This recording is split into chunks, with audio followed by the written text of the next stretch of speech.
Okay. Let's see here if we're live on the check-in. Bang. What's up, everybody? It's iCkEdMeL. Welcome to the channel. Thank you for stopping by. And I'm a little bit of a mess, a little disorganized, trying to get myself together. I am going to have a video that drops right after this live stream.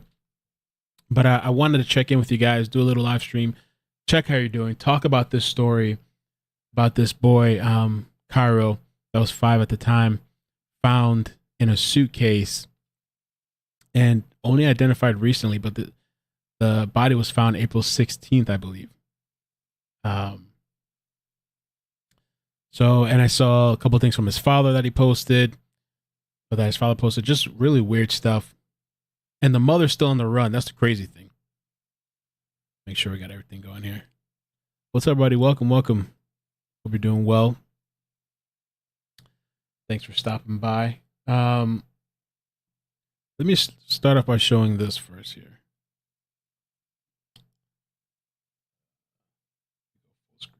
Late-breaking details in the case of a boy who was found dead in a suitcase in Indiana. This comes 6 months after a 6 months. And we're going to watch the press conference as well that I think happened today. 5-year-old's body was found in rural Washington County. Good afternoon, I'm Julie Dolan. We are told one woman is behind bars. The child's mother, 40-year-old Dewan Anderson, is still on the run and wanted for murder. WLKY Shaquille Lord is live at ISP headquarters with the late-breaking details. Shaq, good afternoon. And the story that the father has to say is pretty messed up too, because I guess she had taken off with the child years ago, and he'd been wondering what happened to his son. Yeah, good afternoon, Julie. Sergeant Kerry Hulls describes this day as a bittersweet day. After thousands of police tips, after months of hard work, they were able to identify this boy as 5-year-old Cairo Jordan, who is from Atlanta. Now, I want you all to take a look at this. This is the child's mother, who's currently on the run, according to investigators. Now, we also got our hands on this chilling probable cause affidavit, which explains more details leading up to Jordan's death. Now, according to this affidavit, earlier this year, Anderson, the child's mother, was arrested in South Carolina, charged with child endangerment for leading troopers on a high-speed chase with her child inside. She was also arrested by LMPD, charged with robbery at Oxmoor Center just a few weeks before Jordan's body was found in the wooded area in Washington County in April. Now, in the affidavit, Anderson spoke about an exorcism and living with a demonic child, referring to her own. Now, once the autopsy was completed, police were able to determine that the 5-year-old died from an electrolyte imbalance caused by a severe stomach bug. But what led them to those two women, according to investigators, were fingerprints from the trash bag found inside of the suitcase. Now, Coleman was arrested in San Francisco last night. Anderson is still on the run. That's the child's mother. And investigators say they need the public's help in finding her. We have a suspect that's at large. We have a murder warrant for Dewan Anderson, and we need the public's help, no matter where you live, anywhere in the United States, possibly, out of the country. We can use help locating her. So for Cairo, help us locate her for Cairo. And I don't know what the relationship to this other woman is. I read in an article that they're not like related by family, but I don't know what their relationship is and why she's wanted. I wanted to show you something else too. Before, that's the suitcase there. Before we get to the presser, wanted to show the guy that found the body.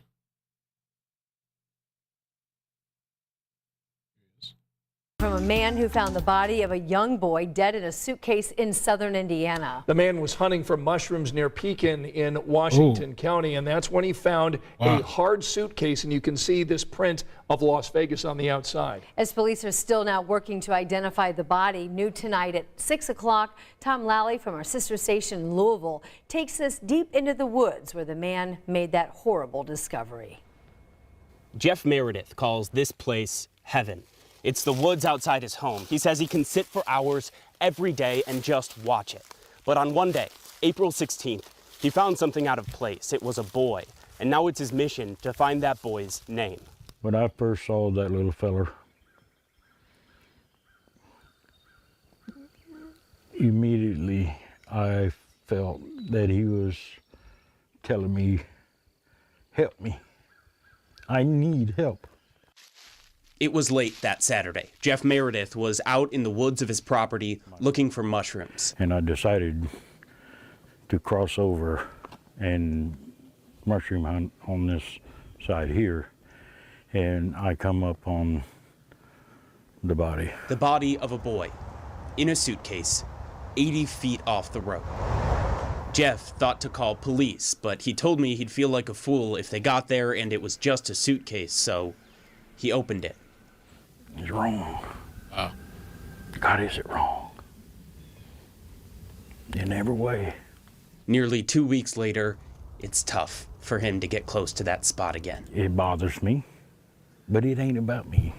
It's about that little boy that they threw away like a piece of trash. That's what bothers me worse than anything in the world, because I've got 5 grandbabies. 3 of them are around that boy's age. He's a proud grandpa who cared for his kids so that they could one day raise their own. It's the blessing of life to watch them develop into the little human beings that they will be later on. One little human will never get to be more.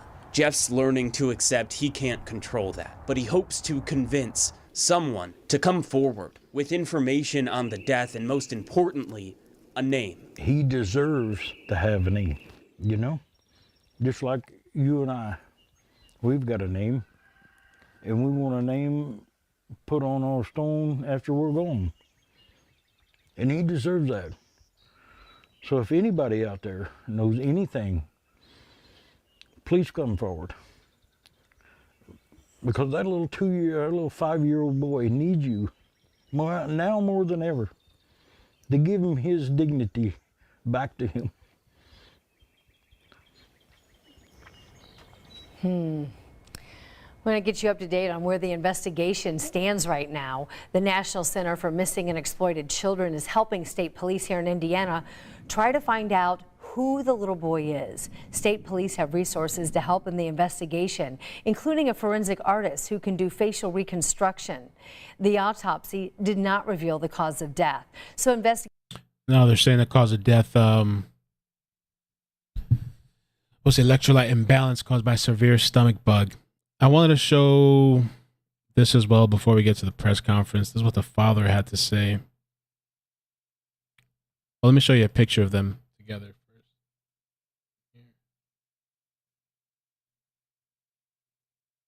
Dad and Cairo. And let me just show this post.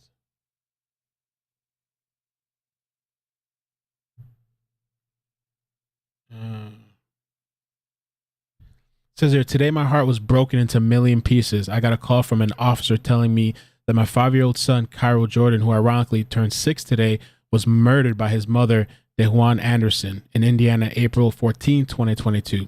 It's October 25th, his birthday, and they are just now notifying me about his death. Me and my family have spent the past 3 years looking for DeJuan and Cairo. She took him away at the beginning of our custody battle back in 2017. She threatened to call the police on me for coming to pick him up on an agreed weekend. She never showed up in court, and it's killing me because that weekend is the last time I see my baby boy. Damn, 2017. I swear y'all don't know the pain. As a father, I feel defeated. This was the only thing I feared on this earth. This sick bitch smothered my son, put his body in a suitcase, and threw him on the side of the road. Like effing trash outside of Salem, Indiana. The unidentified little boy who was found in the suitcase is my son, Cairo Jordan. His story has been on CNN and other news platforms for the past 6 months, and the whole time it's my child. OMFG. So he's seeing the story. I guess he doesn't, of course he didn't know that was his son. But when I tell you I'm sick to my stomach, everyone knows how I am about my kids, and I never thought I would have got that call today. This is a parent's worst nightmare. Choose your mate wisely. Y'all, it's deeper than just baby mama, baby daddy drama. Rest in heaven, Cairo. Love you, son. Damn.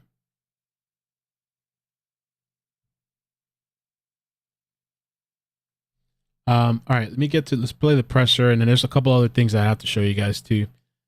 I just kind of wanted to get my feet wet back into hopefully doing more regular content again. Let's do this right here.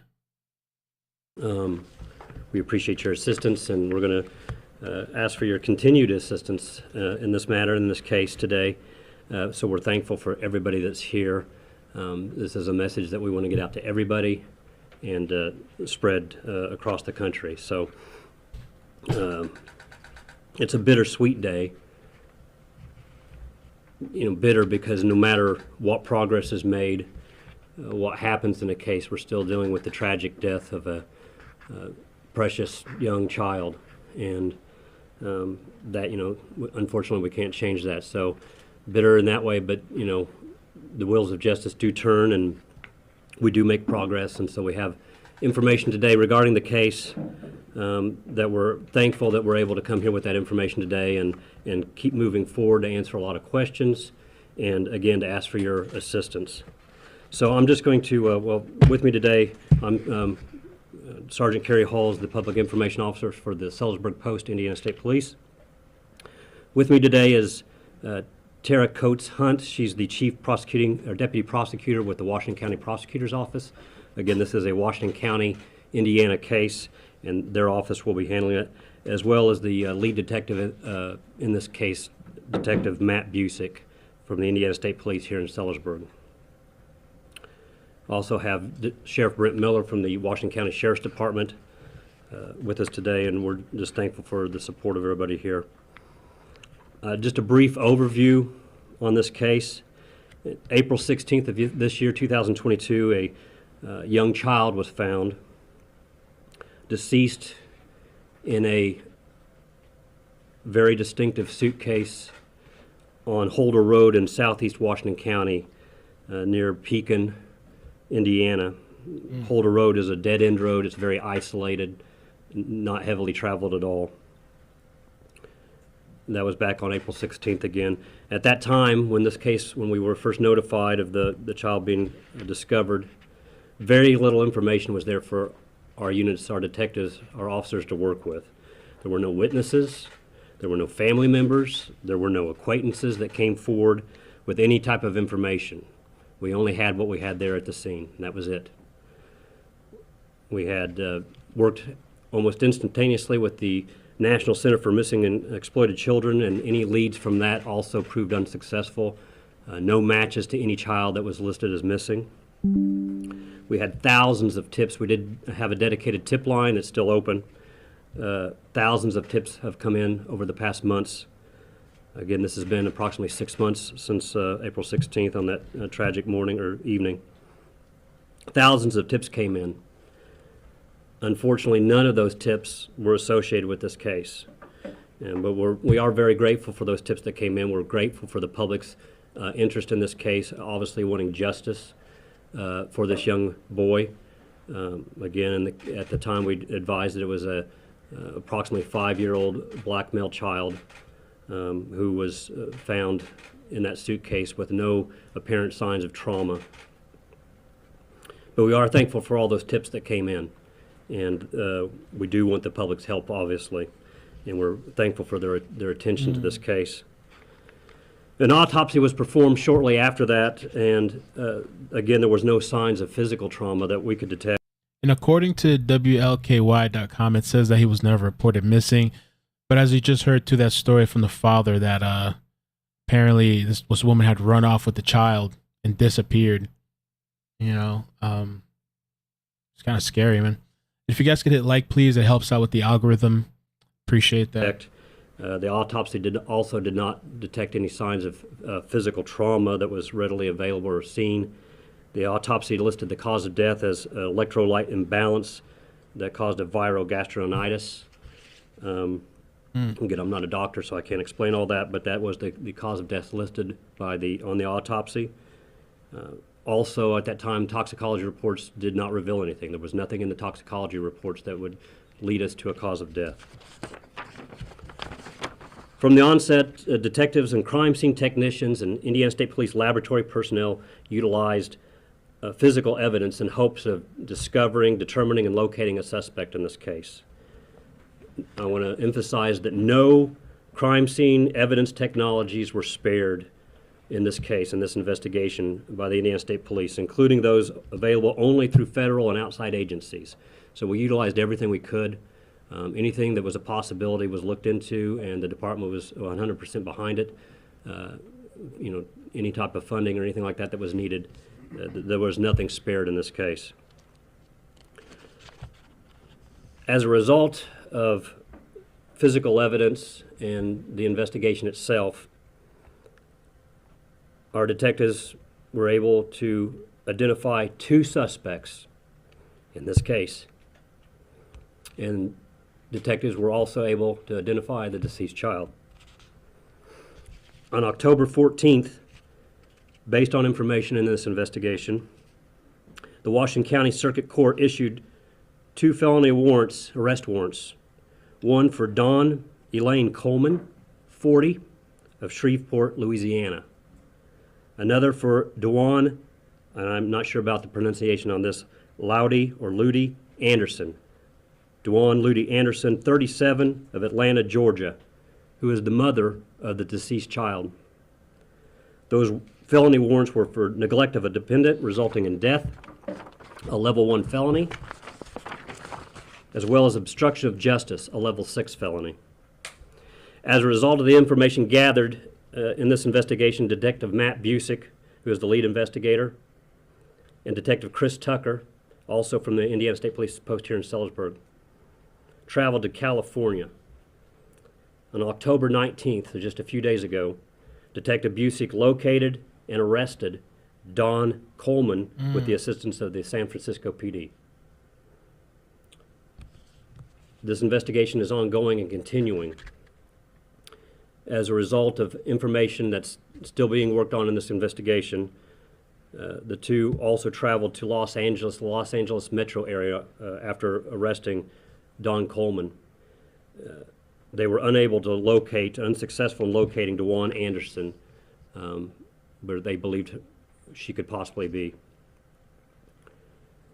Again, the investigation continues, and as a result of information that's gathered on Tuesday, October 25th, the Washington County Circuit Court issued an arrest warrant for murder for the mother, Dewan Anderson. Again, units were unsuccessful in locating Dewan Anderson in the Los Angeles metro area, if I did not make that clear. On Tuesday, that arrest warrant was issued for murder for Dewan Anderson. Dewan Anderson is currently at large. Again, she is the mother of the deceased. She is described as a black female, approximately 5'5", around 135 pounds. In her last known photo, which I have here courtesy of the Louisville Metro Corrections Department, she had dark brown hair at that time, short, dark, very dark brown hair. Again, this is the last known official photo that we have of her. We're going to attempt to get better photos. We believe we can get a better photo. Again, she's from Georgia, and we're going to attempt to get a better photograph of her for you.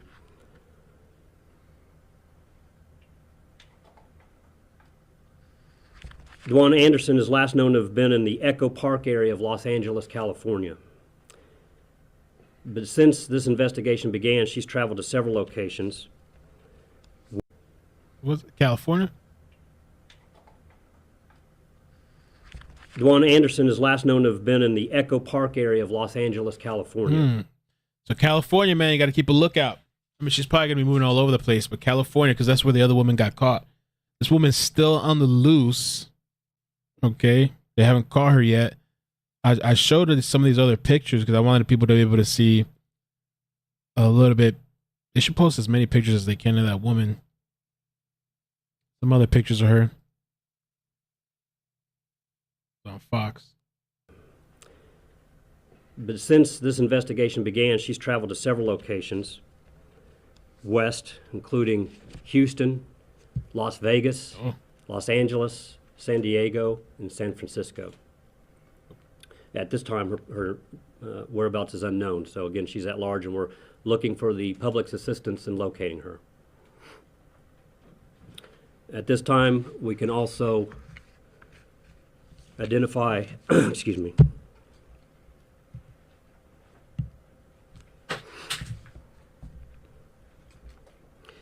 identify the young man that was found in the suitcase.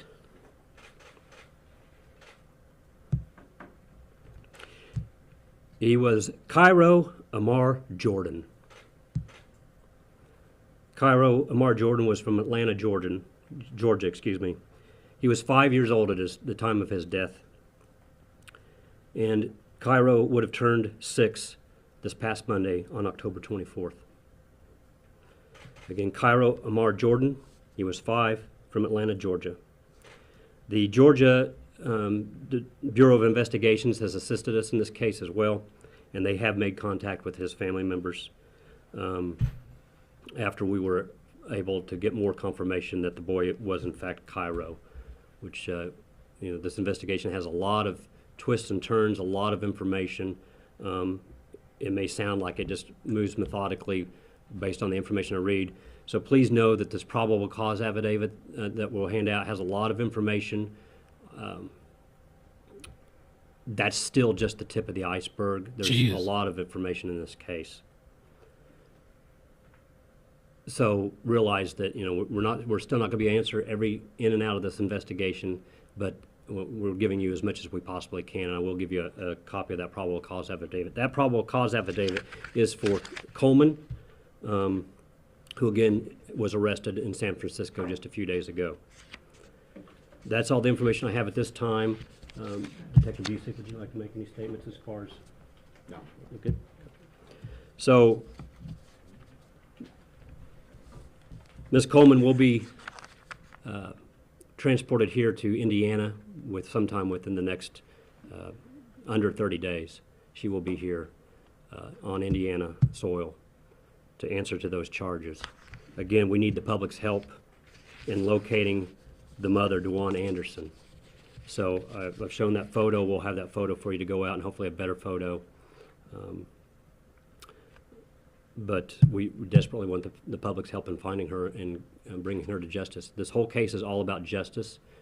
Yeah, it's a good question. Sanchez was saying, is this other woman speaking? I don't know. Hopefully they get some answers out of her. Cairo. That's the only thing this case has ever been about.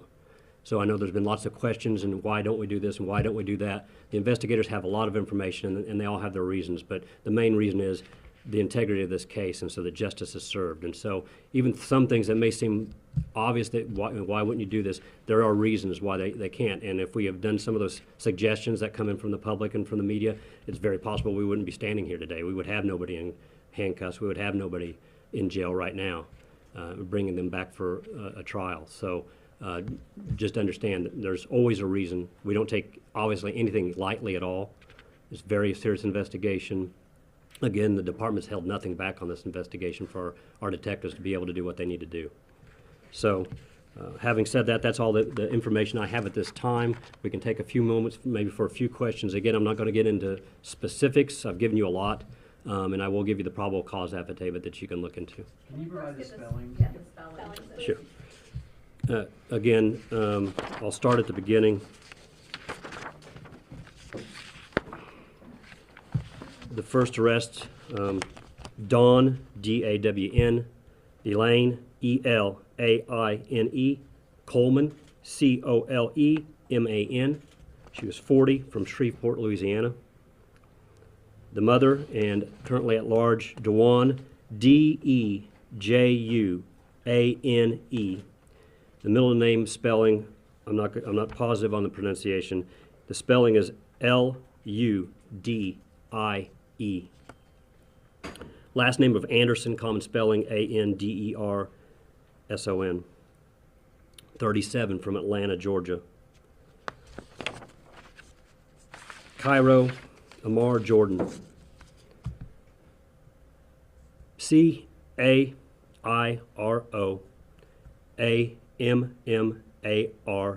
Jordan, J-O-R-D-A-N. And he is also from Atlanta, Georgia. What's Don's relation? Excuse me? What is Don Coleman's relation To anyone? Can't get into that right now as far as I don't have all the specifics that we're going to get into, but not related physically that I know of information that I have. Do they have any ties to this area at all? Was she in Metro Corrections? Is that She was, that photo was provided by Louisville Metro Corrections. She was arrested by LMPD a few weeks prior to this case beginning. So my knowledge is they were only here temporarily. I'm sure you guys will do your due diligence and look into the background. What was she charged with? Do you know? I don't have that information specifically in front of me. I believe it was some type of a theft charge, but I can't say that for sure. Have you spoken with Cairo's father? The Georgia, yes, detectives from this agency have spoken with family members, and we also were assisted by the Georgia Bureau of Investigations. When you arrested Don, what did you say about what happened? Well, we don't get into any comments about that are made, any statements, any witness statements or suspect statements. But she was arrested. She was, interviewed as part of this investigation. But what were they doing in Washington County? Do you want to answer that? Do you want any issues with me just giving general background on that? Yeah, they weren't from this area. They were passing through. Again, when you guys do your due diligence and investigating backgrounds, you'll probably come up with some accurate conclusions. Still got a little bit to go, but there's a lot of information too to kind of still disseminate. Again, thank you guys for joining. I just kind of came last minute because I wanted to check in with you guys, try to keep regular with you guys, I had some stuff that I was taking care of, so I took a couple days off. But this is from the father's Facebook, I guess, and it says, "This woman is the one who killed my son, DeJuan Anderson. She's been seen in San Francisco lately. She's from Decatur, Georgia." However you say that. Miss Kirby, thank you so much for the super chat. Take care, Mel, and good to see you. Hope your princess is fine. Oh, she's doing amazing. Thank you. I'm sure she has grown. Yeah, she's gotten really big. She's doing good. Thank you. Rhett's mom says, "Thank you for your respect, always, no matter what." Thank you. As to why they may have been in this area. That would have been about the time of the, if I correct me, that would have been somewhere around the time of the Kentucky Derby in the springtime, but I'm not positive on that. Do you know if she had any other children? I do not have any information on other siblings or family members or any children for her. So for the two charges, the obstruction of justice and the neglect of dependent resulting in her death, if convicted, what's the maximum sentence? Can you speak to that, or would you like to speak to that at all? They're both felonies. One is a level 1 felony, the other is a level 6 felony. So a level 1 felony is basically, it's the most serious other than murder, which is just listed as a felony. A level 1 felony is the most severe felony. So it's, I don't have the specifics right now as the maximum they could be sentenced to. Have they offered any kind of suggestion or why they left the child in a suitcase and on a dead road? Again, lots of information, and some information is in the probable cause affidavit. We're not going to speak to that this morning. Again, it is an ongoing investigation. We're still looking for one, but there's a lot of information that you will have access to in the probable cause affidavit. So we don't speak as an agency. It's our rule not to speak towards any statements or any motives. We don't speak to any of that. Are both of the charges for both of the individuals the first? The first two charges I listed, neglect and obstruction of justice, those charges stand for both. We have a murder warrant listed for DeJuan Anderson, the mother. Can you address at all why this has become a murder case? Again, just information that's gathered. The detectives have gone through a lot of information, tons of interviews. In the last few days, lots of information to comb over and specialists to work with. So, as a whole, the information that they have makes our department and the prosecutor's office confident in a murder charge, and that's why that warrant's out there. Again, we have probable cause for that murder warrant. So the PC affidavit, again, has lots of information listed. You won't have the PC affidavit for Anderson because she is not in custody. That is not a public document. But the other PC affidavit has lots of information. Again, that's just kind of the tip of the iceberg. We don't put everything, a whole case, into a PC affidavit, just what's needed to establish probable cause. Was there any information speculation that Cairo could have been in danger, or that authorities had been called on his mother before for his safety or anything like that? I don't, at this time, have that information, but I don't have information that's saying that that's the case. And was he enrolled in school? I don't have that information at this time. Speak about just the importance of getting the public's help. Obviously, Right. You all relied on tips from day one. Right. And just in locating, I mean, the suspect. Right. The child's mother. Again, we had the special tip line. It's a good question. Miss E says, does she have a car? How does she move exactly? Like, you know, I haven't heard them put out any information about a vehicle or how she travels. Case Beautiful Struggle, thank you for the super chat. Says, thank you for covering this case, Mel. You're appreciated. Thank you. And also thank you to the stars, Sigi Hansen. Thank you for the stars on Facebook. We asked for tips. We got thousands of tips. Unfortunately, none of them were successful. To my knowledge, Cairo, or to our knowledge, Cairo was never listed as a missing person. He was not listed as a missing child. Nobody ever reported him missing. That's kind of weird. And that's what I was just telling you guys. According to this other article as well, WLKY, they said that he was never reported missing. So that would have helped, obviously, had that information been in a system someplace. So that's responsible. People who are responsible for his care and well-being have to do that. That's nothing we can control. Because parts of these crimes cross state lines and the investigation obviously cross state lines, why has the state of Indiana and Washington County made a point of adjudicating this here? That's very good question. Long story short, basically that's where the body was located, and the way the law is written, it can stand at that location. We can assume things. We may have information for different locations, but in the end, the child's body was found deceased at that location. So Any idea where the child died specifically? Was it in Georgia? Was it on the West Coast? Again, we can't get into all the specifics of the case, but we can say that he was deceased, when he was located at that location. What does justice for Cairo look like for you all who have been investigating this for 6 months? I can tell that everyone's feeling emotional in this room. What does justice look like for you? Justice means bringing everybody who's responsible for this death here and having them stand and go through the system and be found, justice served through the court system. We want justice for Cairo. Many sleepless nights for our detectives and officers involved in this. It's not just our department, it's the Washington County Sheriff's Department was the first officer on scene. The gentleman who found him, the mushroom hunter, if you recall from the original news release, who found him, the whole community came together. Many of you were there for the funeral where he was laid to rest and given a proper burial and the recognition that we could and the honor that we could for him at that time. So justice, for everybody means bringing those responsible for his death before the public to stand trial. The break in the case then was physical evidence that led first to the suspects or first to identifying Cairo? Physical evidence, and again, I won't get into the exact physical evidence, but physical evidence led to suspects, and as the investigation continues, it all kind of snowballs or expands. How difficult or easy was it to find Don Coleman, and where was she found exactly in San Francisco?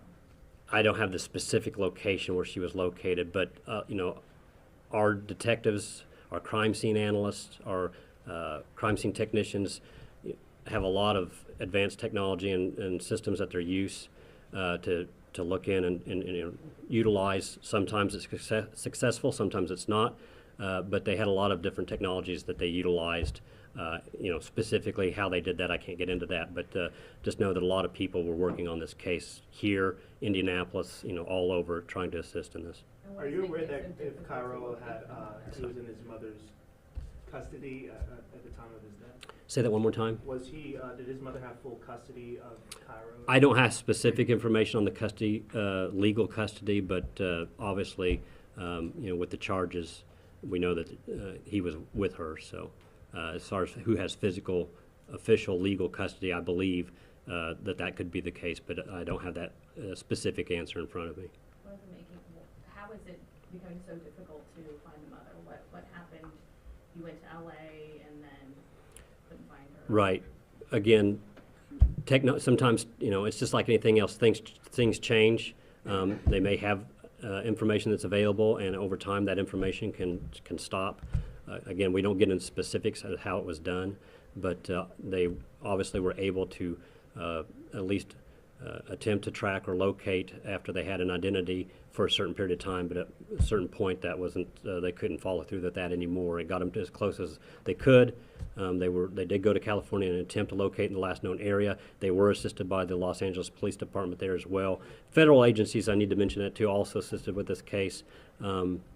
Not specifically at that location, to my knowledge, but throughout the case, our detectives have been in close contact with various federal agencies who have assisted. But yeah, the technologies, whatever they were at that time that they used, sometimes that's available and sometimes it's not. Sometimes things change, and something we did have is no longer a source. When speaking to the family of Cairo, did you all get any explanation why there wasn't a missing child's report? Yeah, I don't have information on that now, and I haven't spoken with the family, myself, so I'm sure there's reasons, but no, I don't have information as to Will that. Cairo remain in Indiana? I know that That's very early for me, for anybody to say, that's not something that I would be a part of and be able to answer, in years or time future after everything's completed. That's probably a matter for the family, but I'm not the one to make that call. I know this case has been personal for you. There have been sleepless nights for yourself and for so many others in your department and for the community, anyone who's a parent really watching this. How does it feel to finally be able to take a breath and read that boy's name? Well, we're not going to take a breath other than just, we're still in full stride on this investigation. So, yes, obviously, we've been looking, like I said at the beginning, it's bittersweet. Nothing's going to change the fact that Cairo is not with us, but we're very thankful for the information that we do have, and we can step forward. We've wanted from the get-go to be able to say we've identified this child and we've identified suspects, and we realize it takes time, but in the whole scheme of things, 6 months later, when we started with nothing other than what was in front of us in the woods that evening, and nobody came forward with any useful information. Not anybody's fault, but nobody could provide any information. Nobody that could provide information came forward. So they went from having nothing other than what lay there in front of them to a lot of answers in 6 months' time, and that really speaks well to our Detective Busick and our detectives and our crime scene technicians, our analysts, everybody involved. What kind of physical evidence led to this? Again, we don't get into specifics. You'll have information relied to you with the probable cause affidavit that will mention stuff, but we specifically don't mention that during. You mentioned resources beyond ISP. Could you talk about at least what those resources were that may have helped find? Again, there's numerous technologies that are out there. Some are very advanced, DNA technologies, those types of things. We have the technology within the United States Police for some of that, but there's even more advanced DNA technologies that were assisted by other agencies. Facial recognition technologies were utilized at one point by federal agencies. So again, multiple agencies assisted. Some of those have, especially the federal backing, they can do a lot of things that the state agency can't. So we were very thankful for that information and those abilities to help us. Would anyone from Washington County like to address how this has impacted your community and the way that your community really adopted this unknown boy? I can, excuse me, I'm sorry. Mary, thank you for the super I chat. can personally speak, and if Sheriff wants to, I'm also from. And BeachMel says, welcome back, Mel. Did the father have partial custody? If so, why didn't he report his child missing or report the mother for abduction? No idea. And they were just saying that they don't, I guess, really know the custody situation. According to the father in that post, he said that a couple of years ago, 2017, she just up and ran away with the child. But as far as why wasn't it reported, I don't know. Maybe, maybe he didn't have custody. Washington County. Not sure, though. It was my pastor who So led crazy. the service, the funeral service from my church. So the community really came together and it was very emotional and traumatic. We had candlelight vigils, but it's impacted the community tremendously. Why is this child here? But Sheriff, would you like to say anything? I could only echo what you've said,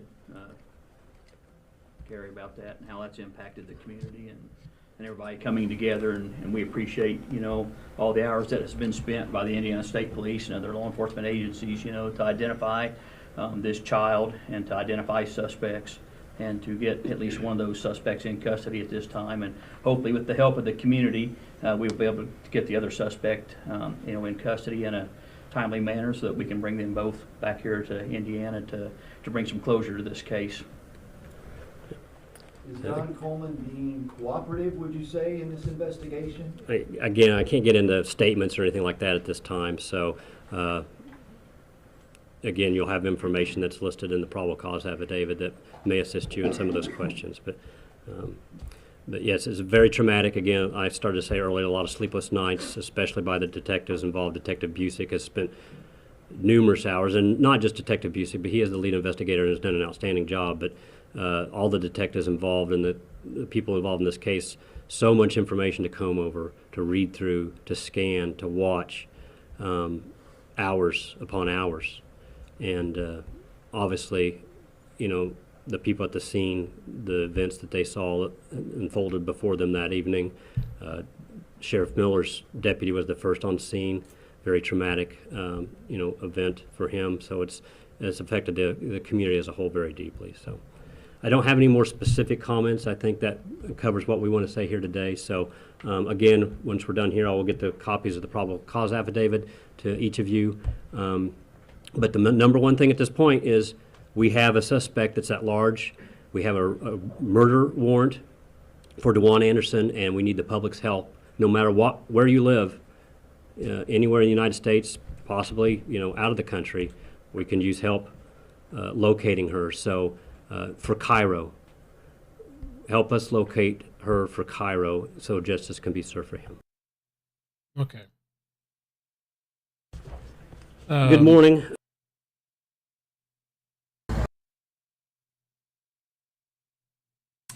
So a couple of things that I let's see.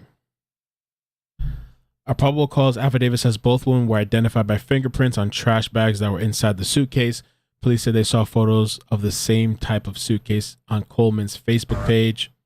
The affidavit also provided some disturbing details of conversations about the child before and after the discovery of his body. Apparently, Anderson had spoken about exorcisms, spells, and living with a demonic child. On April 12th, days before he was found, she posted to social media, "I have survived the death attacks from my 5-year-old throughout the 5 years he's been alive. I have been able to weaken his powers through our blood. I have his real name, and he is 100 years old. Need assistance." Anderson had also been in other legal trouble in the month prior. According to a citation, Anderson was arrested in Louisville on a robbery charge in March, just weeks before Cairo was found dead. She got out on bail but never returned to court for preliminary hearing. Days before that arrest, she was taken into custody in South Carolina after leading police on a chase, reaching 92 miles per hour in a 60 mile per hour zone. The day Cairo was found, Anderson's vehicle was caught on a Riverlink camera driving from Jeffersonville to Louisville. Police said Cairo would have just turned 6 this week.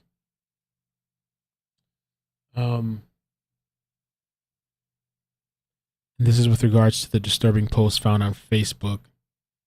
Let me save these real quick. We can zoom in.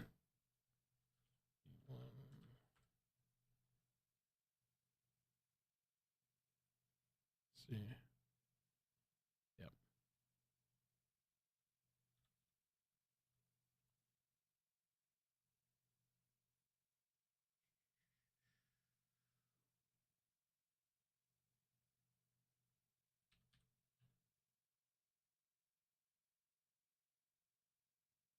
Okay.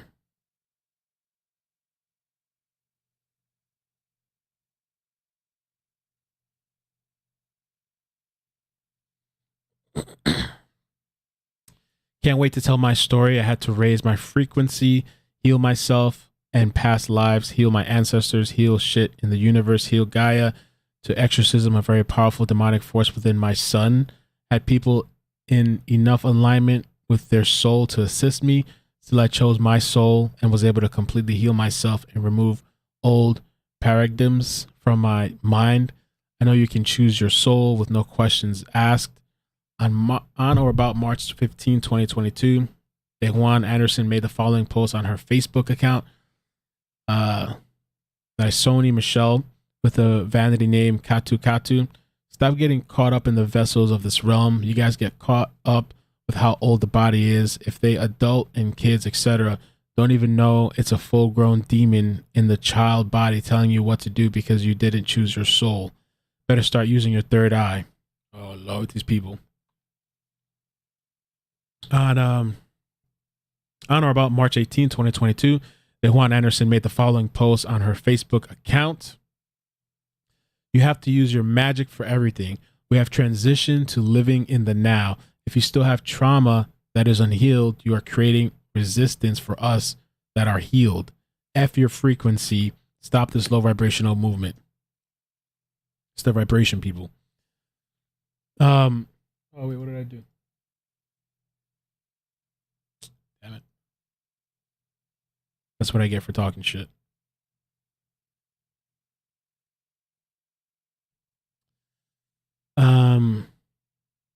Okay. On or about March 18, 2022, DeJuan Anderson made the following post on her Facebook account. Can't wait to tell this story about that exorcism, a book about living with a demonic child, and a podcast. On or about April 4th, 2022, Don Coleman made the following post on her Facebook account. Don't let the avatars fool you. There's a face under it. You need to see some, have some. You need to see some, have souls, some don't. Evil and wicked is hiding in plain sight. Must keep rising at iCkEdMeL.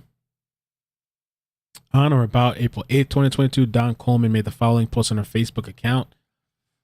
Just because the avatar is of what we call a child does not mean that it is actually a child. There are beings that are here that are not supposed to be here, that pick avatars to hide behind, to play roles, to steal energy, and to ruin lives. Better check to see if your children, to see if the children that you think are children are actually have souls, or if they are not malevolent beings with a soul and a child avatar. Magic is real, curses are real, and there are some very powerful evil beings that will curse your womb and then some. Nothing is what it seems, and what we're catering to evil beings in children avatars that aren't even children. Y'all need to rise most of most will be wiped out because of your demons, and this paradigm has no room for that. iCkEdMeL. My throat is kind of sorry, still kind of coming back to. Let's see here. Is this the same thing?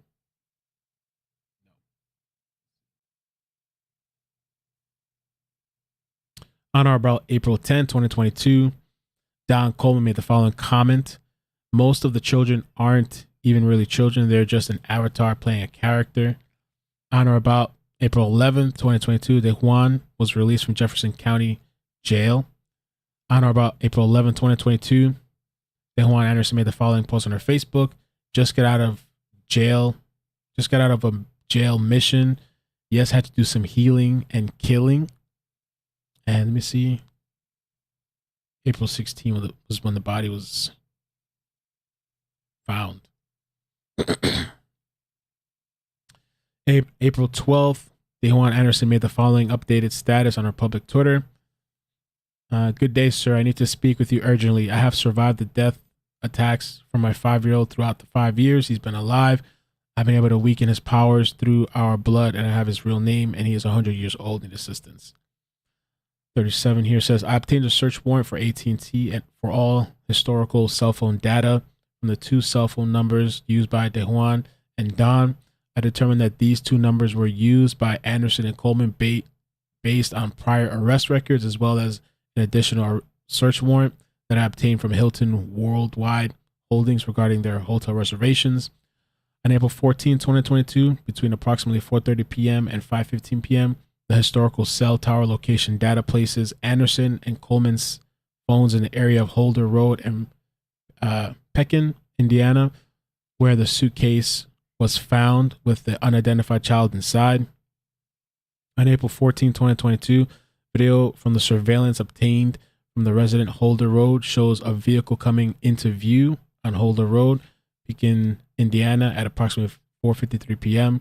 Vehicle appears to stop on Holder Road in the area where the suitcase was found, with the unidentified child inside. The video does not show the vehicle continuing to the dead end area of Holder Road.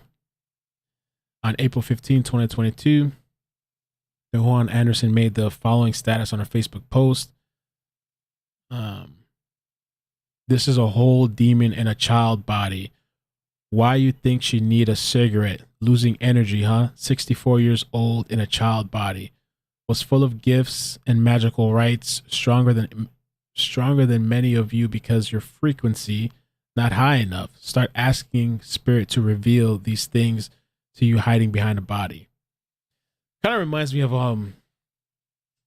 reminds me a little bit of Shannon Ryan with the Layla Cabot thing, the guy that believed in black magic and all that stuff.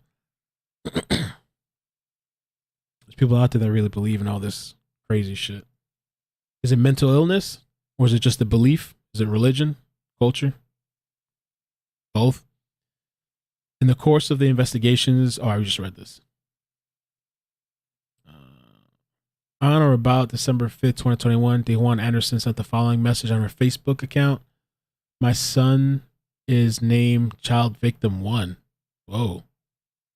On or about December 5th, 2021, DeJuan Anderson sent the following message on her Facebook account. I offer reversal spell, protection spell, activating your DNA, exorcism, hex/curse. 26th year, on or about January 5th, 2022, Don Coleman made the following post on her Facebook account. I'm using my blood for this ritual. On or about February 19, 2022. I guess I got these pictures in the wrong order. She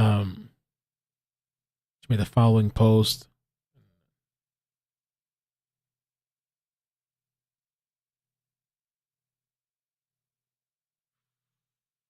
I don't know the rest. I don't know the rest of that.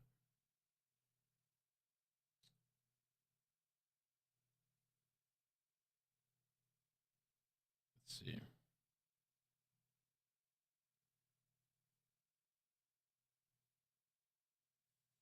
There's a couple other things. Okay, we got mostly everything. The exorcism stuff. Let's see, yeah. There was also this link here that I wanted to show. I don't know if it's a video or not. Let's see.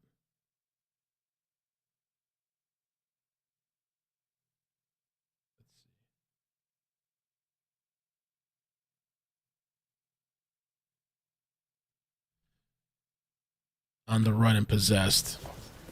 Good morning. Thank you, Dan.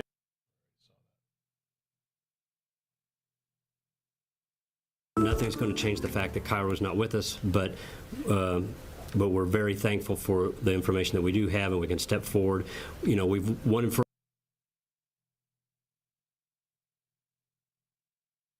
Yeah, so they're talking about this woman's Facebook posts.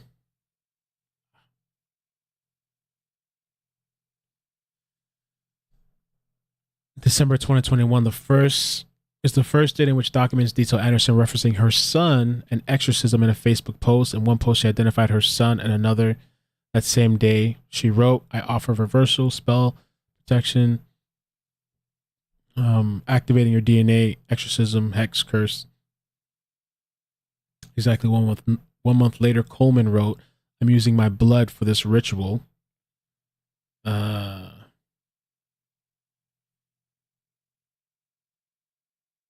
February 19, documents say Anderson wrote a Facebook post that said she couldn't wait to tell her story. She said she had to heal herself in Gaia, the Greek goddess of earth, also known as the mother of all life, in order to exorcism is a very powerful demonic force from within my son. Wow. She went on to say that she had people in enough alignment within their soul, with their soul.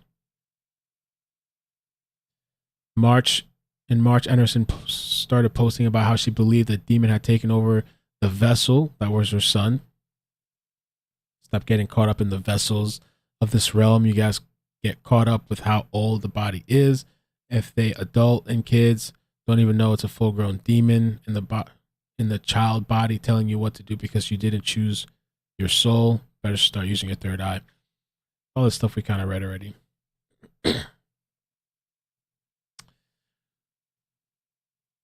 There's a demon right there. She's the one that's possessed. That's a demon right there, ain't it?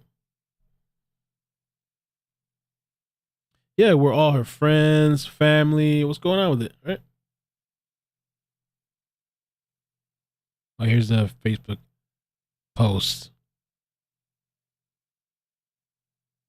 Gotta be some scary shit. Imagine somebody has custody of your kid like that. Posting all this demonic shit.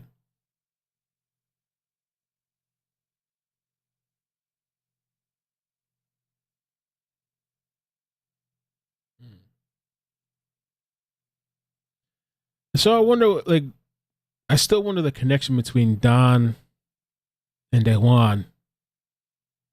Were they just black magic buddies? You know what I'm saying? Just ritual buddies? Child abuse buddies? April 10th, 6 days before Cairo's body was found, Coleman took to Facebook again. She wrote, "Most children aren't even really children." And again asserted that they're an avatar playing characters.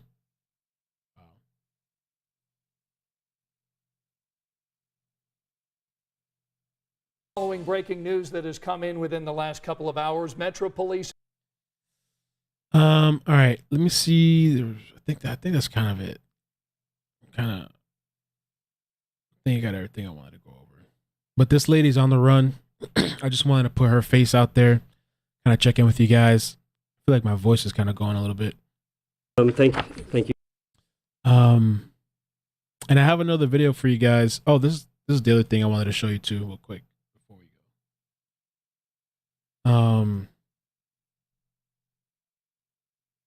In late May, autopsy results showed the boy died due to an electrolyte imbalance, most likely caused by gastroenteritis, which is, in common layman's terms, would be vomiting and diarrhea, and that also resulted in dehydration.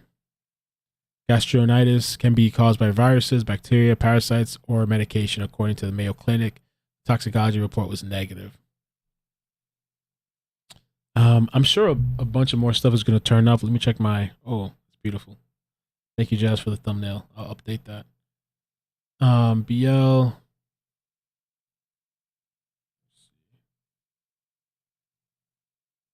This I think we got. Yes, thank you.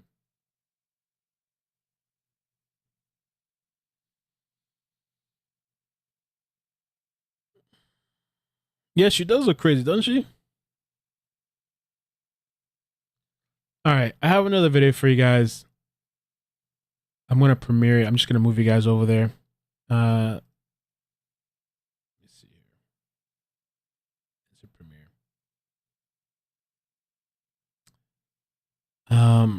But we'll keep an eye on this because she's on the run. Definitely keep an eye on this and go for some updates. Premiere this. And so the next video is Quentin Simon, grandma, talking about the theory of what she thinks happened. Yeah, I need to drink some tea. I have some honey. I'm gonna put some tea in there. But yeah, I appreciate you guys. I just want to show up, check in with you guys, kind of share that story. And hope you guys are doing well. Take care. So I'll see you in the premiere. Maybe we can do another live stream and go down her Facebook next time. Maybe not today, but tomorrow or something. I'm gonna pull up her actual Facebook page. We can go down and look. We'll see. I don't want to set anything in stone yet. And by the way, Daryl Brooks, that piece of ish. I hope that guy rots. I'm glad they found him guilty on all those counts. The guy, what a shit show, right? That guy. And yeah. So yeah, thank you guys so much. I'll see you. Yeah, Cairo, there's a really cute picture. Damn it, I had it. Here. Rose posted this on Twitter. So I'll see you guys in the other video.